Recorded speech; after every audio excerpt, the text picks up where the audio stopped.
In this video, I'm going to show you two simple tricks that fix two super annoying knife problems in the kitchen. For the first one, we've all been there.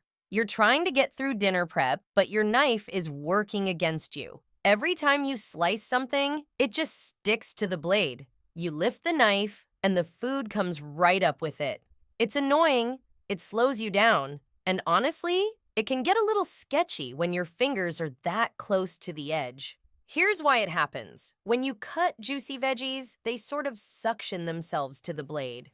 But the fix is ridiculously simple. All you need is a toothpick and a tiny piece of tape. Just place the toothpick along the side of the blade, about half an inch above the cutting edge, and tape it in place so it doesn't move. That's it.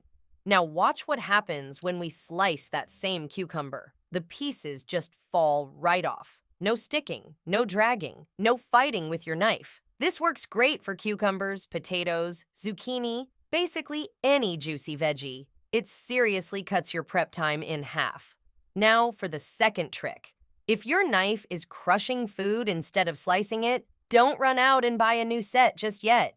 You can fix this in about a minute using something you already have, a regular coffee mug and a little salt. Flip the mug upside down. That rough ring on the bottom? That's your sharpening surface. Sprinkle a tiny pinch of salt on it to add some grip and help the blade stay in place. Hold your knife at a slight angle, about the width of your pinky off the surface, and slowly drag it across.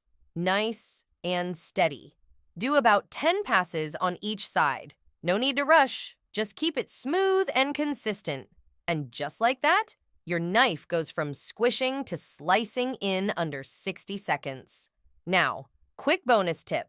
If your cutting board slides around, that's just asking for trouble. Grab one paper towel, get it slightly damp, and place it under the board. It locks it in place instantly, so nothing moves while you're cutting. If this saved you some frustration, hit that save button so you can find it later. And let me know in the comments which one of these kitchen tricks are you trying first.